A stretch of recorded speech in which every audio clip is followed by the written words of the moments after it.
프락시스 행정법 총론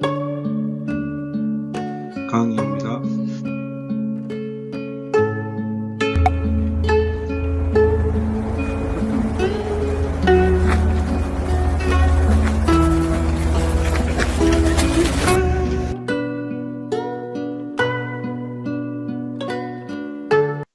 네, 오늘은 행정규칙에 관해서 보겠습니다. 교재 42페이지부터 47페이지까지 나와 있는 내용입니다. 행정규칙은 행정조직 내부의 조직과 활동에 대한 행정사무 처리 기준을 말합니다.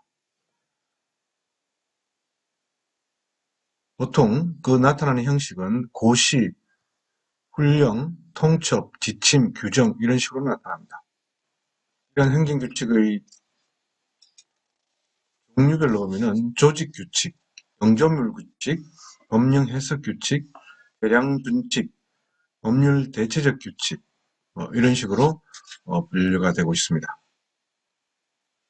법령 보충 규칙은 대외적 구속력이 있지만은 다른 것들은 전부 행정규칙 자체는 대외적 구속력이 없습니다.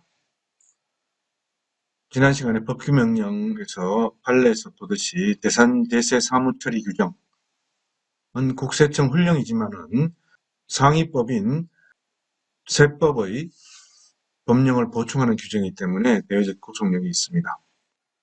연설부 교통부 장관 지침에 지나지 않는 택지개발 업무 처리 지침 또 상위법의 택지개발과 관련된 법의 규정을 보충하는 것이기 때문에 대외적 구속력이 있습니다. 고시, 훈령, 통첩, 지침, 규정 등의 형태로 나타납니다.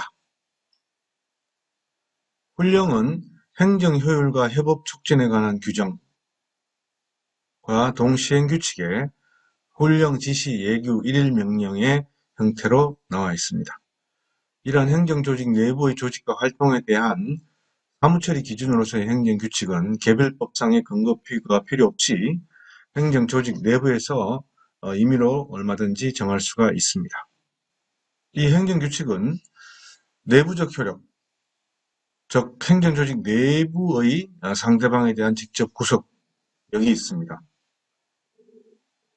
이런 행정규칙을 위반할 경우 징계 사유가 되죠. 그리고 외부적 효력은 대외적 구속력을 없다는 겁니다. 단 이 행정규칙의 시행에 따른 행정관행이 성립되어 있을 경우에는 평등원칙, 신뢰보호원칙, 행정의 자기구속원칙 등을 매개로 대외적 구속력이 인정될 수는 있습니다. 원칙적으로는 행정규칙은 대외적 구속력이 없다. 내부적 효력과 관련해서 지금 우리 법규명령과 행정규칙의 직접적인 관련성은 있지 않지만은 징계처분과 관련된 재미있는 판례가 있는데요. 우리가 징계를 하는데 불문경고조치라는 징계처분이 있습니다. 이것은 뭐 징계처분은 아니죠, 사실은. 불문경고, 경고는 징계입니다, 그죠? 네. 그러나 불문에 붙이겠다, 경고를 불문에 붙이겠다라고 하는 경우, 이것은 징계처분은 아닙니다. 그렇지만 그래서 징계처분으로 보고서 징계처분에 대한 불복 절차를 밟을 수는 없지만은 이게 나중에 이런 불문 경고 조치를 한번 받게 되면은 나중에 불이익이 발생되는데 어떤 불이익이 하면은 인사기록 카드에 등재가 되고 또 이 불문 경고 처분을 받을 때 징계 감경 사유로 사용했던 뭐 장기간 복무, 성실한 복무 아니면 포상 실적 이런 것들로 감경을 받았을 때 나중에 실제로 또 다른 징계에 갔을 때 이런 감경 사유를 다시 사용할 수 없다는 불이익이 있기 때문에 불문 경고 조치는 징계 처분으로서 다툴 수는 없지만은 이러한 불이익, 징계 감경 사유의 사용 불허, 인사기록 카드의 등재 등의 불이익 효과가 있기 때문에 항고소송의 대상은 된다라고 보고 있습니다. 지금 현재. 그 다음에 이제 행정규칙과 관련된 판례들을 쭉 보겠습니다. 43페이지 첫 번째 판례입니다. 행정처분의 기준, 행정처분의 사무처리 기준과 처분 절차의 경우에는 그 처분의 적법 여부는 규칙에 적합한지 여부에 따라 판단할 것이 아니고 관계법령의 규정 및 취지에 적합한 것인지 여부에 따라서 개별적 구체적으로 판단해야 된다. 자동차 운행 정지 가처분 취소 소송이죠. 자동차 운행 정지의 기준이 기준에 맞게 처분이 됐는지만을 판단할 것이 아니고 상위 법령의 규정과 취지에 적합한 것인지를 판단해야 된다는 겁니다. 그 기준에 맞다 하더라도 이 기준을 정한 취지, 목적이 무엇인가에 비춰봐서 적법 여부가 판단되는 뜻입니다. 자, 두 번째 판례. 보건사회부 장관의 훈령으로 나온 식품 등의 위생관리 업무 처리 규정. 대외적 구속력이 있는 것이 아니기 때문에 법원은 여기에 교속되지 않는다. 다만 재량권의 남용 여부에 관한 판단은 할 수 있다. 그 다음 판례. 자동차 운수사업법에서 정한 처분 요령, 재량권을 남용한지 아닌지 여부는 판단할 수 있다. 그 다음 판례도 마찬가지입니다. 네.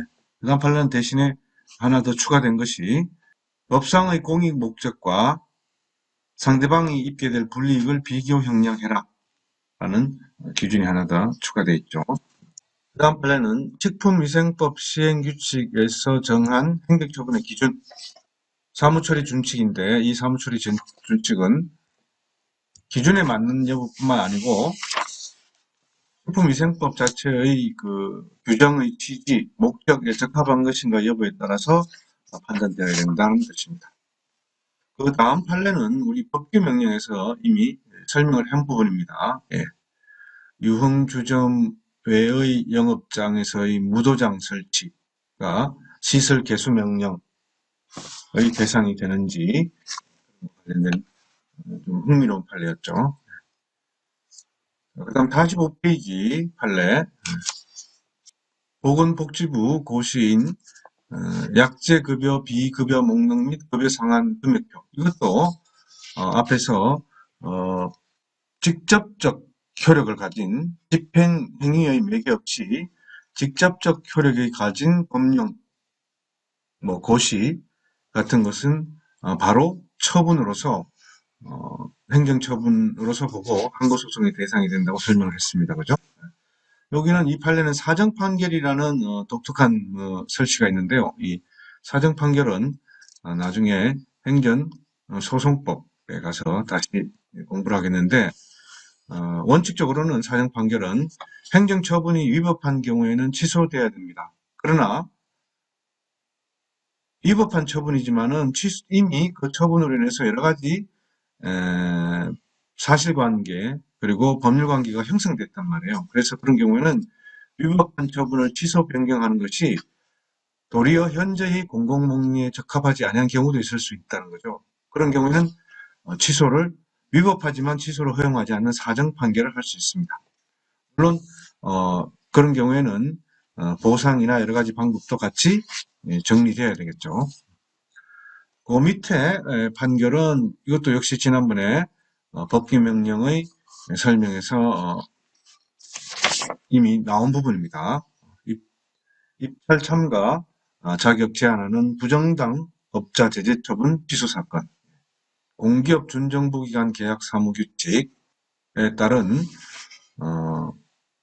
입찰 참가 자격 제한의 경우에 새롭게 기간의 정도와 가중 감경 등에 관한 사항뿐만 아니고 처분의 요건까지 새로 추가한 경우 이런 것은 상위 법령에 위배된다는 그런 설명을 한 적이 있죠.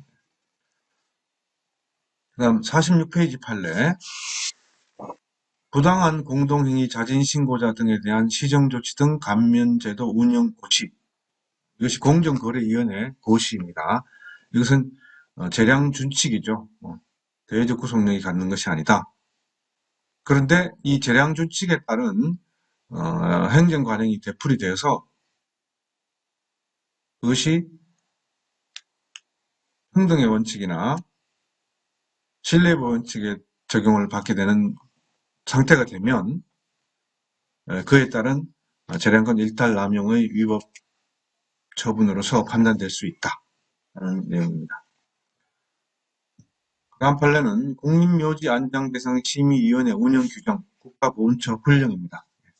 여기는 조금 이제 행정청 판단의 존중과 관련해서 이 국립묘지 안장대상과 안장대상 결정과 관련해서 이 운영 규정에 따른 처분, 즉 운영 기준에 부합한다고 해서 바로 그것이 적법하다는 것이 보장되는 것은 아니지만은 이 기준 자체가 관계 법령의 규정과 취지에 비추어서 현저히 부당하다고 인정할 만한 합리적인 이유가 없는 한 이 기준에 따른 처분을 재량권의 범위를 일탈, 남용한 것이라고 판단하지 마라라는 것입니다. 그래서 재량권 일탈 남용에 대한 입증은 처분의 효력을 다투는 당사자가 해야 된다는 그런 내용이고 47페이지 그 다음 판례도 마찬가지 개념입니다. 야생동식물보호법에 따라서 환경부 장관이 사육곰 용도 변경 시 유의사항 통보라는 일종의 사무처리 지침이죠. 이것을 내려보냈는데 유의사항 통보입니다. 행정 내부에서의 사무처리 지침이죠. 이것은 행정규칙의 성격을 가지고 있는 것이고 예외적 구속력이 없습니다. 원래의 이 곰의 웅지를 추출해서 비누, 화장품 등의 재료를 사용할 목적으로 곰의 용도를 사육곰으로 했는데 이것을 식가공품 및 약용재료로 변경하겠다는 국제적 멸종위기종의 용도 변경 승인 신청이 있었는데 이 환경부 장관의 유의사항 통보에 따라서 약재로 사용하는 경우에만 용도 변경을 해줄 수 있고 식가공품은 안 된다라고 해서 이 유의사항 통보에 따라서 용도 변경 신청이 거부된 거죠. 그래서 이걸 다투었는데 법원은 이 유의사항 통보에 따른 기준이 객관적으로 합리적이 아니라거나 타당하지 않다고 볼 만한 사정이 없으면 이 유의사항 통보에 나와 있는 기준의 설정에 관한 행정청의 의사는 가능한 한 존중되어야 된다. 그래서 될 수 있는 대로 그 기준 자체에 문제가 없고 기준 자체가 불합리하거나 비타당성이 있지 않은 한 그 기준에 맞춰서 했다면은 적법한 것으로 될 수 있는 대로 보자. 행정청의 판단을 존중하자라는 판례입니다. 이 행정청의 판단의 존중 원칙과 행정규칙이 대외적 구속력이 없으니까 기준 자체뿐만 아니고 상위 법령의 목적과 취지를 같이 봐서 적법 여부를 판단하자라는 것은 조금 서로 안 맞는 경우가 있습니다. 그러나 이제 법원에서는 구체적인 개별적인 경우에 따라서 그 판단 근거를 달리하고 있는 것 같습니다. 이러한 행정규칙에 관한 판례를 내용을 종합적으로 정리해보면 이렇습니다. 이 부분은 이제 교재에는 없는데 제가 판례들을 쭉 정리한 겁니다. 자, 사무처리 준칙은 처분 요령, 업무처리 규정, 행정처분 기준, 운영고시, 운영규정, 유의사항 통보 뭐 이런 여러 가지 형태로 나타납니다. 이런 사무처리 준칙에 근거한 처분의 적법 여부에 대한 판단 기준. 첫 번째, 그 준칙 자체를 지켰느냐 여부를 기준으로 판단할 것이 아니고 관계법령 규정의 목적과 취지에 적합한가를 살펴봐야 한다. 두 번째, 법률상의 재량권을 남용했는지 살펴봐야 된다. 세 번째, 처분의 공익 목적과 상대방의 불이익을 비교 형량해야 된다. 네 번째, 그 준칙을 위반했다고 해서 위법이 되는 것은 아니지만 그 준칙의 반복적 시행과 행정 관행의 성립은 평등원칙, 신뢰보호의 원칙의 적용을 받게 돼서 위법하다는 판단을 받을 수 있다. 다섯 번째, 그 준칙에 따른 처분에서 행정처의 의사는 가능한 한 존중되어야 한다. 그래서 재량권의 범위 내에 있는 것으로 적법한 것으로 추정된다.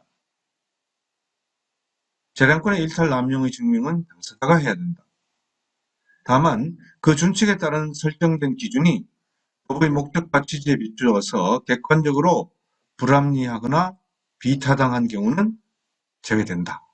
이것이 행정규칙의 판례에 나와 있는 내용을 정리한 것입니다. 이상으로 행정규칙에 관한 설명을 마치고 다음 시간에는 88페이지부터 50페이지까지 나와 있는 행정입법의 형식과 내용상의 불일치에 관해서 설명하겠습니다.